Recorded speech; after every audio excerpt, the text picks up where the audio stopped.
Olha só, verso 6. Vi outro anjo voando pelo meio do céu, tendo o evangelho eterno para pregar aos que habitam na terra.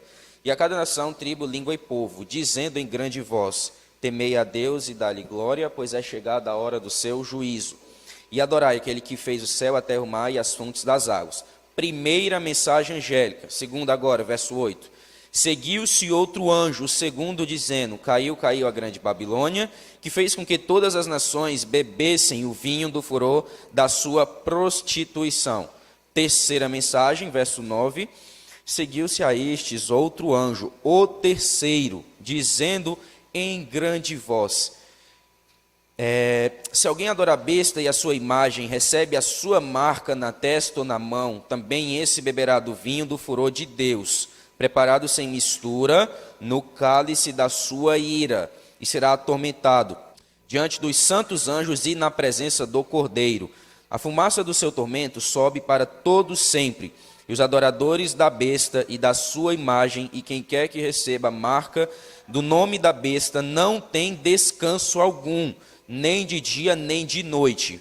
Verso 12, grave esse verso: aqui está a perseverança dos santos, os que guardam os mandamentos de Deus e têm a fé de ou em Jesus, tá? E aqui você finaliza o relato a respeito da mensagem dos três anjos. Eu mostrei aqui ontem para vocês o seguinte: durante um período na história da igreja cristã, depois que os apóstolos morrem, vai ocorrer o estabelecimento do papado, tá bom? No ano de 533 da nossa era. No ano de 533, o que acontece? Há uma briga entre dois bispos da igreja cristã, o bispo de Roma e o bispo de Constantinopla, tá? O bispo de Roma ficava do lado ocidental da Europa, né, que a gente conhece hoje, e o bispo de Constantinopla ficava no Império Bizantino. No ano de 533, esses dois bispos queriam dominar a igreja de forma hegemônica, tá? Então eles ficavam ali numa cisma e ficavam em conflitos, né, eclesiásticos. O imperador Justiniano, que era o imperador do Império Bizantino, ele vai resolver essa questão. Tudo isso, gente, é profético, tá? Já estava profetizado que deveria acontecer. O imperador Justiniano do Império Bizantino, ele decreta o bispo de Roma como cabeça de todas as santas igrejas e de todos os sacerdotes de Deus. E no ano de 533, o bispo de Roma agora passa a ser conhecido como o famoso Papa, o cabeça, o pai, aquele que está acima e é igual a Deus na terra. Por incrível que pareça, nesse momento começa a blasfêmia e o mistério da iniquidade de 2 Tessalonicenses capítulo 2 começa a atuar. Só que o que acontece? Quando o bispo de Roma consegue toda a hegemonia, ele não consegue atuar de forma imediata, porque na Europa havia algumas tribos que não submetiam a autoridade do bispo de Roma. No ano de 533, a última dessas tribos, chamada Ostrogodos, vai cair. E aí começa o período de um tempo, dois tempos e metade de um tempo, que é equivalente a 1260 anos. Segundo Apocalipse, Daniel 7, verso 25, Daniel 12, verso 7, Apocalipse 11, verso 1, verso 2 e 3. Também tem lá em Apocalipse 12, verso 6 e verso 13 e 14. E você tem ali Apocalipse 13, verso 5, tá bom? Uma atuação de 1260 anos, na qual o bispo de Roma, agora como sendo cabeça de todas as santas igrejas, deveria deitar por terra a verdade e tudo o que ele fizesse deveria prosperar. Então as verdades essenciais do evangelho, do cristianismo, foram o quê? Postas de lado, e a tradição agora começou a ser imposta ao povo como verdade absoluta por causa de um homem blasfemo que estava na cabeça, né, das igrejas cristãs da Europa. Só que o que acontece? A Bíblia fala que deveria finalizar essa atuação, essa hegemonia, essa blasfêmia devia ter uma pausa, que seria no final dessa atuação, no ano de 1798, tá bom? Então, quando você calcula 538 mais 1260 anos, você cai na data de 1798. Estou aqui resumindo um pouco o que a gente viu ontem no início. Jesus, na pessoa de Miguel, em Apocalipse, em Daniel 12, verso 7, melhor dizendo, ele diz que depois que terminasse esse período de atuação, começaria o tempo do fim. Então, uma coisa a gente tem certo. Quando que começa o tempo do fim? Em 1798. E no versículo 4 do capítulo 12 fala que quando o tempo do fim chegasse, o livro de Daniel seria pesquisado, seria, em outras palavras, descerrado, porque o livro de Daniel havia sido selado para que as pessoas não compreendessem, apenas o povo do tempo do fim, ou seja, depois de 1798, teria permissão e conhecimento para entender o que as profecias do livro de Daniel tinham a dizer a respeito do remanescente escatológico, tá bom? Como vocês podem ver aí. E agora o que eu quero chegar? Aonde que eu quero chegar? Essas 3 mensagens aqui que vocês leram, elas tinham obrigatoriamente que começar a ser proclamadas, melhor dizendo, depois de 1798, ou seja, é a última mensagem de advertência que o mundo deveria receber. Olha o que Ellen White fala sobre isso. A primeira, versos 6 e 7, e a segunda, versículo 8, mensagens angélicas foram dadas em 1843 e 1844. E estamos agora sobre a proclamação da terceira. Como que elas foram proclamadas em 1843 e 1844? Eu não vou falar isso aqui de forma mais detalhada, porque a gente já viu ontem, na pregação do movimento milerita, tá? A mensagem da hora do juízo, eles entendiam que era a volta de Jesus. Eles estavam equivocados quanto ao evento, mais certos em relação à data. E a segunda mensagem, caiu Babilônia, era o decreto para as pessoas abandonarem as igrejas evangélicas que haviam se apostatado, tomando o mesmo rumo do catolicismo romano, né? Como diz Apocalipse 17, verso 5, que Babilônia não agiria sozinha no tempo do fim, mas agiria acompanhada de suas filhas, ou seja, as igrejas evangélicas que saíram dos caminhos de Deus, tá? Isso não são apenas autores adventistas que trazem essa interpretação, mas autores propriamente evangélicos, tá bom? Evangélicos no século XIX já falavam que o protestantismo não tinha mais como ser guiado por Deus, porque ele já havia se afastado, o mundanismo já havia tomado de conta e já não havia mais nada que fazer. A única coisa que Deus poderia fazer era levantar um novo movimento. Assim como ele fez com o protestantismo no século XVI. A igreja romana já não tinha mais o que fazer, apostatou. Deus tem que levantar um novo movimento. Do mesmo jeito é no tempo do fim. As igrejas evangélicas não têm mais o que fazer em relação a elas. Elas já estão destinadas à apostasia, por terem rejeitado a mensagem de Deus, da proclamação do primeiro e segundo anjo. Agora o que resta? Levantamento de um novo povo, para finalizar. E aí a gente entra com essa expressão remanescente escatológico, tá bom? O adventismo do sétimo dia agora vai surgir com o propósito de restaurar e de propagar as verdades essenciais para esse tempo, tá bom? Então Ellen White comenta isso e ela vai dizer o seguinte: o nosso foco hoje é a terceira mensagem angélica, manuscrito 24 de 1888. A mensagem do terceiro anjo é a proclamação dos mandamentos de Deus e da fé em Jesus Cristo, tá bom? Como foi que a Igreja Adventista do Sétimo Dia, depois do desapontamento de 1844, ou melhor dizendo, nem Igreja Adventista do Sétimo Dia, porque não era igreja até 1863, mas antes de 1863, era apenas um grupo, conhecido como Adventistas Guardadores do Sábado, ou então também era chamado de Adventistas Sabatistas, tá? Por terem aderido à mensagem de Guilherme Miller da volta de Jesus, aderido à mensagem do dia 22 de outubro de 1844, como sendo o início do juízo divino, e também aderindo à mensagem da guarda do sábado, que era a doutrina mais peculiar que eles tinham. O pessoal ficava espantado. Do nada surgiu um povo aqui começando a guardar o sábado, enquanto todo mundo guardava o domingo, deixando de comer carne de porco, trazendo à tona uma verdade do santuário celestial, que ninguém nem falava nisso na época, falando que Jesus vai voltar antes do milênio, ninguém nem ouvia falar isso dos púlpitos das outras igrejas, tá? Mas o adventismo do sétimo dia vai assumir, tomar para si essa responsabilidade, bater a mão no peito e dizer que nós somos o remanescente fiel, profetizados em Apocalipse 14, versos 6 ao 12. Nesse livro aqui, olha, vocês estão vendo a imagem dele, né? Dá para ver. Olha, esse livro aqui, ele é um livro do Dr. Alberto Tinho, Santuário e as Três Mensagens Angélicas. Ele era vendido pela Unaspress, só que a Unaspress fechou, agora a CPB está queimando estoque. Se você quer estudar as três mensagens angélicas de forma mais detalhada, como que se desenvolveu desde Guilherme Miller até atualmente, compre esse livro aqui. Ele é um livro um pouco cansativo, tá? Porque tem capítulos dele que tem quase 400 citações bibliográficas para você pesquisar, mas com certeza é um estudo que vai lhe ajudar, tá bom? É de fato uma obra mesmo, de respeito essa daqui, tá bom? Ele falou aqui na página 98 o seguinte, ó. A estrutura fundamental do sistema doutrinário adventista sabatista foi estabelecida entre 1843 e 1850. Observa só que ele vai continuar dizendo. Durante esse período, as principais doutrinas distintivas adventistas sabatistas foram gradualmente integradas nesse sistema, por meio do quê? Do santuário e das 3 mensagens angélicas. Eu mostrei isso aqui para vocês ontem, e vai ser mais ou menos assim que eles vão começar a sistematizar a nossa identidade e as nossas crenças, tá?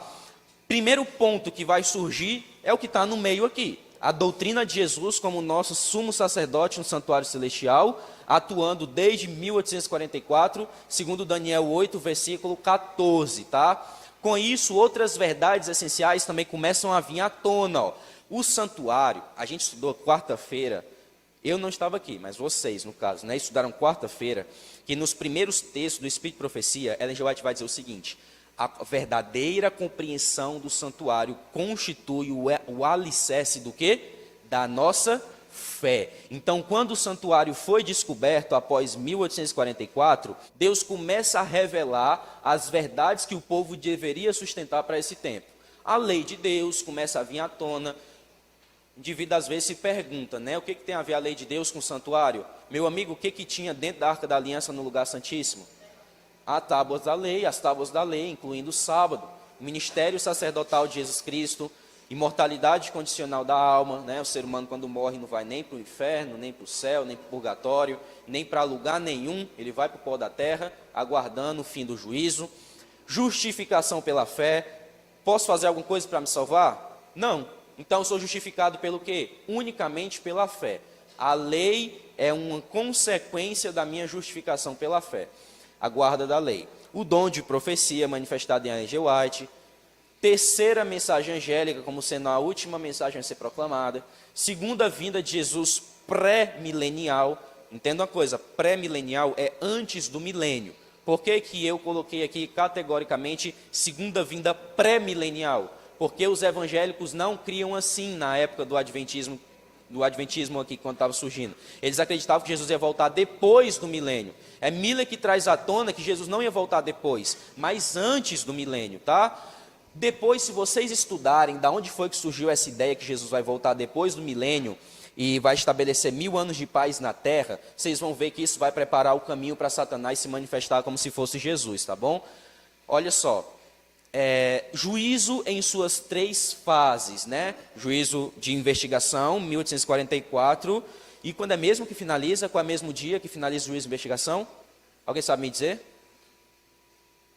Ele começou em 1844. Qual é o dia que ele finaliza? A gente está nesse juízo hoje. Quando é que ele finaliza?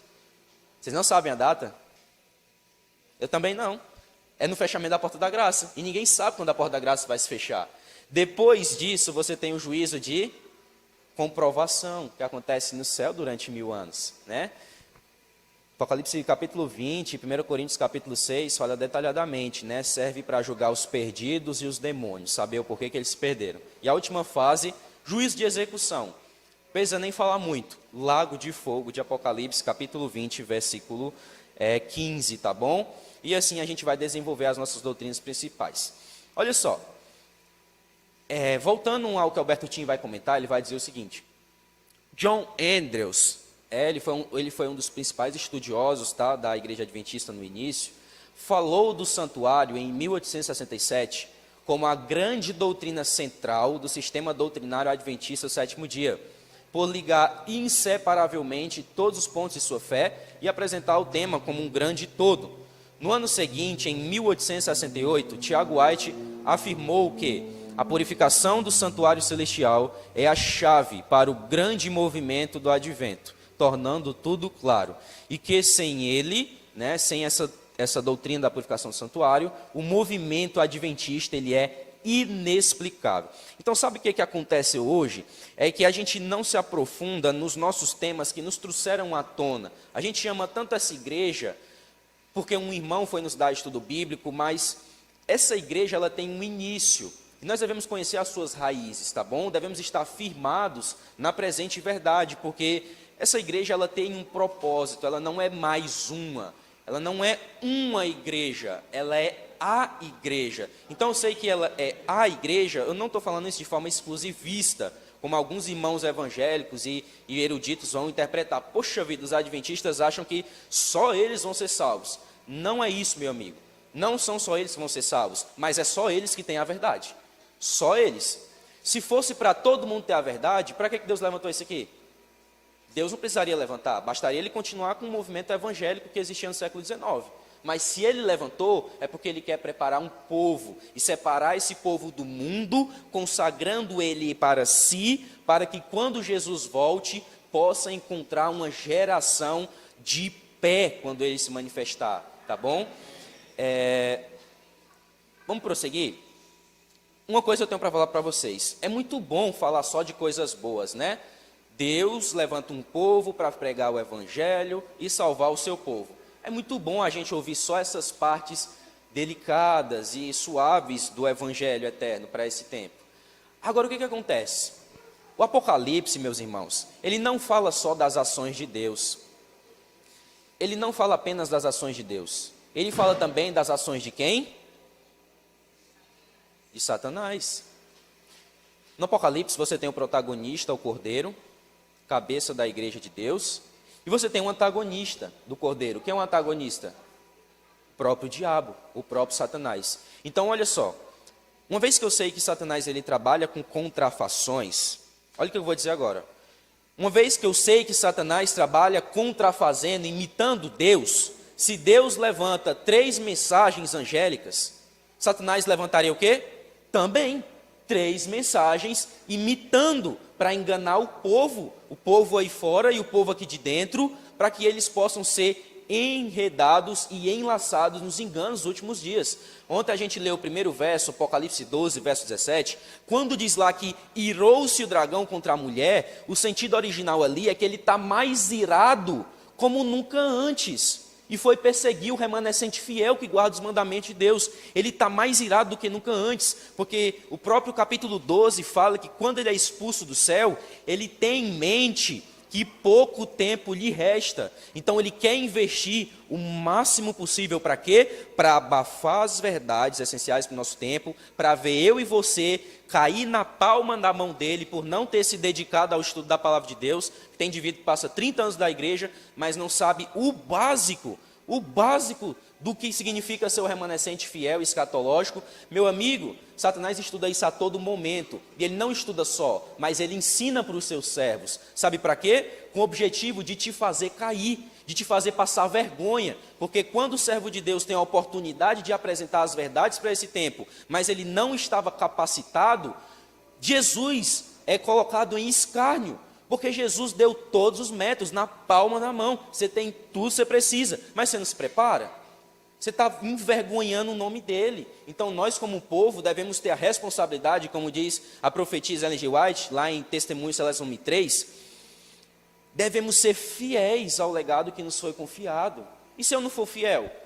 Meu amigo, já não resta sacrifício pelos pecados, como diz Hebreus, né? Observa só, Apocalipse 16, verso 13 e 14. Então vi sair da boca do dragão, está falando aqui da 6ª praga, tá? Mas vou mostrar para vocês que na realidade ela começa antes. Vi sair da boca do dragão, da boca da besta e da boca do falso profeta, 3 espíritos. Opa, quantos espíritos? São quantas mensagens para esse tempo? Semelhante a rãs, né? São espíritos de quem? De demônios, operadores de sinais, e se dirigem aos reis do mundo inteiro, a fim de ajuntá-los para a grande batalha do grande dia do Deus Todo-Poderoso. Né? Apocalipse 16, verso 13 e 14, está falando aqui da 6ª praga, né? A batalha do Armagedon. A questão que você precisa entender é o seguinte: a investida final desses 3 espíritos imundos se dá, de fato, na 6ª praga, após o fechamento da Porta da Graça. Mas o começo da atuação é paralelo com as 3 mensagens angélicas, e Ellen G. White confirma isso. Vamos ver daqui a pouco o texto dela. Nesse livro chamado Pelo Sangue do Cordeiro, muito bom para estudar também o trabalho do remanescente, Vanderlei Dornelles ele vai dizer o seguinte: paralelamente à obra do remanescente, iniciada em quando? 1844, as forças opositoras caminham para a formação de uma coalizão global. O Apocalipse revela esse movimento na visão dos 3 espíritos, anjos impuros. Apocalipse 16, verso 13. Eles se dirigem aos reis do mundo inteiro com o objetivo de ajuntá-los para a batalha do grande dia do Deus Todo-Poderoso, tá bom? Então você tem aqui uma linha do tempo profética, e acima, a partir de 1844, as 3 mensagens angélicas começaram a sua atuação para preparar um povo para subsistir de pé na volta de Jesus. Só que, paralelamente, você pode ver ali na parte inferior, em 1844, Satanás também vai começar a se manifestar, preparar os seus últimos enganos para enredar o mundo, tá bom? Quais são os 3 espíritos imundos? Na realidade, quem que representa a besta, o falso profeta e o dragão? A gente tem noção de que são as 3 principais religiões do mundo que irão se unir para perseguir o povo de Deus e para invertir as falsas doutrinas contra o seu povo a fim de derrotá-los, tá bom? A besta no Apocalipse representa o papado, tá bom? Porque é a mesma entidade do chifre pequeno de Daniel capítulo 7. O dragão é a manifestação do espiritismo nos últimos tempos, não é à toa quando você vai ver, na época de Ellen G. White, ela já falava que as manifestações que haviam ocorrido na casa das irmãs Fox, o povo dizia ali que não era nada, era só ilusão. O que aconteceu? Uma cidade perto de onde Ellen G. White morava,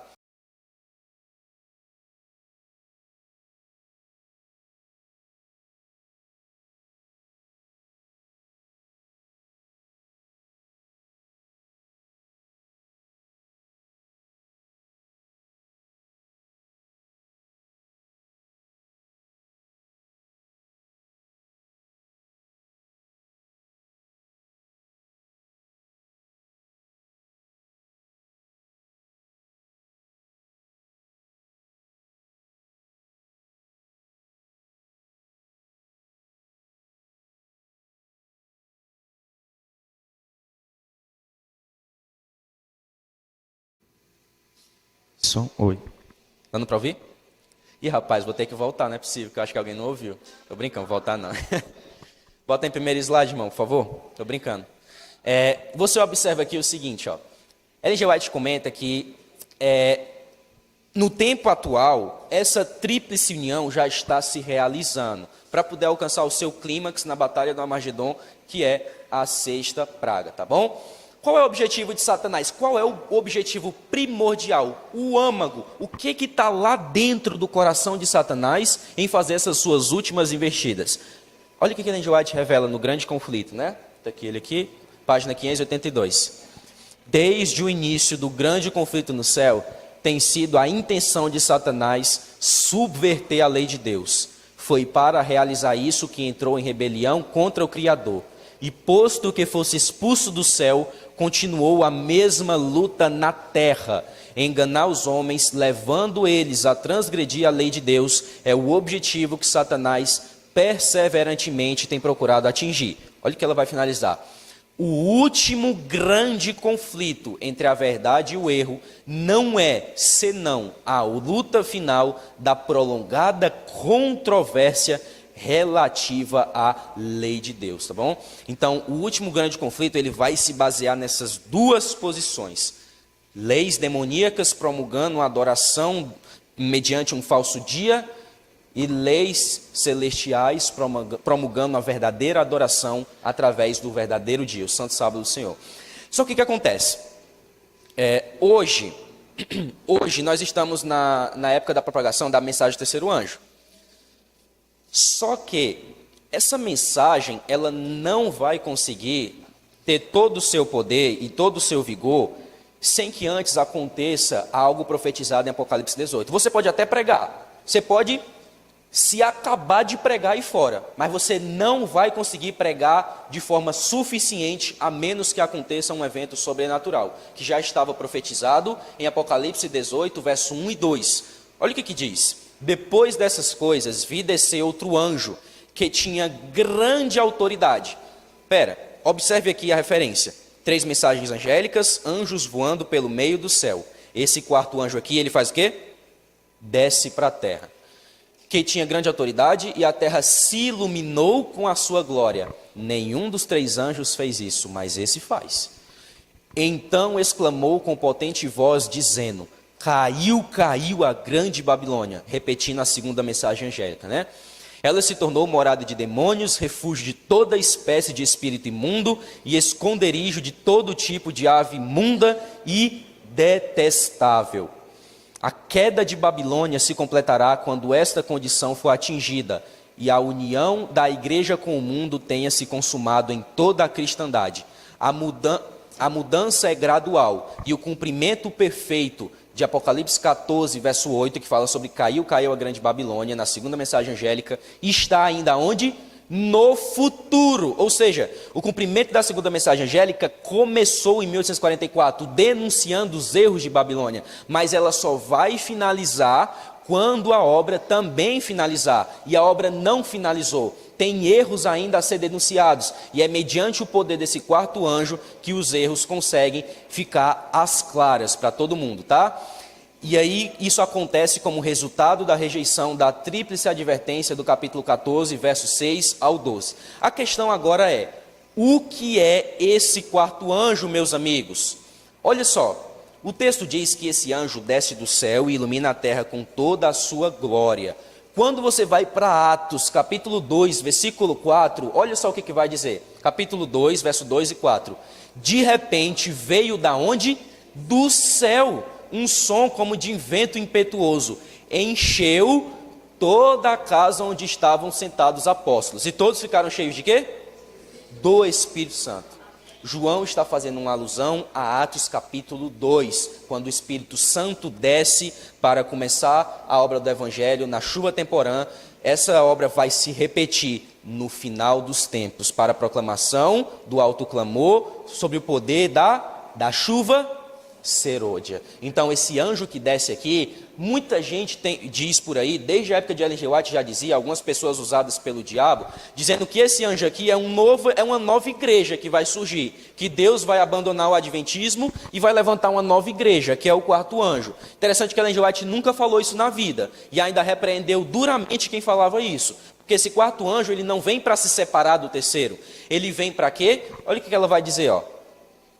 A obra desse anjo vem no tempo devido se unir à última grande obra da mensagem do terceiro. Então é o Espírito Santo que se une com a obra dessa igreja, ao tomar um volume agora de um alto clamor. Agora você tem a certeza do seguinte: quando isso acontecer, aí você pode sair, que você vai ter uma coisa certa, a vitória garantida, porque o Espírito Santo desceu, e do mesmo jeito que na época de Paulo o mundo foi evangelizado, como ele diz lá no livro de Colossenses, também em nossa época ninguém ficará sem ouvir o sonido da trombeta de Deus para esse tempo, tá bom?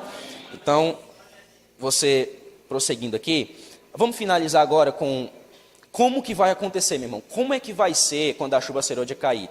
Grande conflito, capítulo 38. Depois eu lhe suplico, abra esse livro aqui e leia o capítulo 38. Ele não é grande, tá bom? Você pode passar umas meia hora ali lendo, e se você for estudar, anotar, você passa no máximo uns 40 minutos. É pouco tempo, por favor. A gente passa muito mais tempo fazendo coisas que não deve. Por que não dedicar pouco tempo ao que é a obra de Deus? Olha o que ela vai dizer no capítulo 38. O movimento adventista de 1840 a 1844 foi uma manifestação gloriosa do poder de Deus. A mensagem do primeiro anjo foi levada a todos os postos missionários do mundo, e em alguns países houve maior interesse religioso que se tem testemunhado em qualquer nação desde a reforma do século XVI. Olha só o que ela vai dizer: mas isto deve ser superado pelo poderoso movimento sobre a última advertência do terceiro anjo, tá bom? Então aqui você tem uma linha profética rápida de como que vai começar os acontecimentos finais. Ellen G. White comenta que eles serão rápidos, tá bom? Primeiro, decreto dominical. Decreto dominical sai, sacudidura está perto de finalizar, porque a sacudidura já acontece hoje, tá bom? Se você não vê isso, abra os seus olhos, porque Deus já está sacudindo essa igreja, mas ela vai finalizar quando sai o decreto dominical. Sacudidura acaba, chuva serôdia desce. Por quê? Porque agora Deus tem um povo preparado, apenas os fiéis ficaram. Chuva serôdia desce, alto clamor vem para trazer os de fora fiéis para cá de dentro. Os fiéis aceitam a mensagem que estavam lá fora, selamento, selo de Deus posto no seu povo, marca da besta posta nos servos do diabo, que vão ficar adorando aí a lei espúria que não é a lei de Deus. Depois disso, selou todo mundo, fechou-se a porta da graça. Sabe o que vai acontecer nesse momento? Ellen G. White comenta em visão que Jesus vai tirar suas vestes sacerdotais, que é as vestes que ele usa para interceder por nós, e vai vestir, sabe quais vestes? As vestes de vingança. Vestes de vingança. É porque ele é vingativo? Não. É porque ele vai vir retribuir cada um segundo as suas obras. Apocalipse 22, verso 12. E nesse momento, irmãos, Ellen White comenta o seguinte, que servos de Deus, quando a chuva serôdia desce, quando o quarto anjo desce, servos de Deus, com o rosto a resplandecer e a iluminar-se de santa consagração, assim como foi com Moisés. Literalmente, Moisés teve o seu rosto a resplandecer por causa de um íntimo contato com Deus. Assim será com o remanescente fiel sobre o poder do Espírito Santo. O rosto deles vai brilhar, eles vão se apressar de um lugar para o outro proclamando a mensagem do céu. Satanás também agora está irado, fazendo de tudo, se possível até mesmo descer fogo do céu à vista dos homens. Como diz lá Apocalipse 13, né? Mas, olha o que ela diz no final aqui. A verdade é mais preciosa que tudo mais. Apesar das forças arregimentadas contra a verdade, um grande número se coloca ao lado do Senhor. Em nome de Jesus. A gente tem essa esperança. A mensagem ela vai ser findada. E eu gostaria de finalizar aqui só com uma consideração final, tá bom, meus irmãos? Que é a seguinte. Olha só. O adventismo do sétimo dia, principalmente aqui no século 21, ele tem se enfraquecido muito espiritualmente. A gente tem convicção para falar que essa é a igreja de Deus, porque a Bíblia fala, mas a realidade mostra que a igreja é de Deus, mas nem todos que estão dentro são de Deus. O mundanismo tem se apossado de tal modo, através de alguns membros, que não se firmam na verdade, que isso vem enfraquecendo as estruturas da igreja. E o pior, sabe o que é? É que não começa com os leigos, começa com a liderança, infelizmente. Não estou falando nisso que a liderança é apostatada, mas eu falo que lá, por mais que tenha muitos pastores fiéis, tem muitos que não são. Tem muitos que não são. Ter a credencial de pastor não é ter seu nome no livro da vida, não. Onde é que tem isso na Bíblia? Judas estava entre os 12, mas não pertencia aos salvos. Seu nome pode estar no livro da igreja, mas não é garantia de estar no livro da vida, tá bom? Ellen G. White falou que essa igreja ficaria prestes a cair, por causa desse mundanismo exacerbado de pessoas que não buscam se consagrar na verdade de Deus. Só que ela fala que quando o decreto dominical sai, a peleja vai ser grande e os que não estiveram firmados não vão aguentar. Ela fala a respeito dessa igreja o seguinte, antes dela morrer, tá bom? Essas citações são citações muito fortes que ela fala antes dela falecer sobre a vitória final dessa igreja, por mais que ela seja uma igreja defeituosa. Os baluartes de Satanás nunca vão triunfar. A vitória acompanhará a terceira mensagem angélica. Como o capitão do exército do Senhor derrubou os muros de Jericó, assim triunfará o povo que guarda os mandamentos do Senhor, e serão derrotados todos os elementos que são seus oponentes. Nada temos a temer quanto ao futuro, a menos que esqueçamos a maneira que o Senhor nos tem guiado e seu ensino em nossa história passada. Somos agora um povo forte, se pusemos nossa confiança no Senhor, pois estamos lidando com as poderosas verdades da palavra de Deus, e tudo temos a agradecer. Não há necessidade de ter dúvida, de se estar temeroso de que a tarefa não seja bem sucedida. Deus está no comando da obra e Ele porá tudo em ordem. Se as coisas precisam ajustar-se à administração da obra, olha só o que ela vai dizer: Deus cuidará disso e fará com que todo o mal se torne um bem. Creiamos que Deus está conduzindo um nobre navio que leva o seu povo rumo ao porto seguro, tá bom? Então, uma coisa eu consigo ter certeza e convicção aqui: estamos na igreja triunfante, ou na igreja militante, mas em breve ela vai se tornar a igreja triunfante, fraca e defeituosa como possa ser. Ela mesma falando, tá? Não estou citando minhas palavras, mas as palavras dela. Entristecemos-nos profundamente que haja joio no meio do trigo, mas o Senhor não deu nenhuma mensagem para mim e para você estar fazendo juízos humanos. Deus conhece o coração de cada um. Então, qual é o meu papel como adventista do sétimo dia? Me aprofundar e me solidificar nessa verdade e ajudar os meus irmãos a também se aprofundarem nela. Sabe por quê? Porque foi isso que Deus falou para Pedro. Jesus falou para Pedro: Pedro, quando te converter, tu converte teus irmãos, univos. Satanás é vitorioso quando essa igreja se divide. Infelizmente tem muitas divisões de pensamento dentro dela, mas quando ela se une, se torna um só povo, se torna um só corpo, conduzido pelo cabeça, Cristo Jesus. E sabemos que se Cristo venceu, a vitória do seu povo também é garantida. Em nome de Jesus, amém.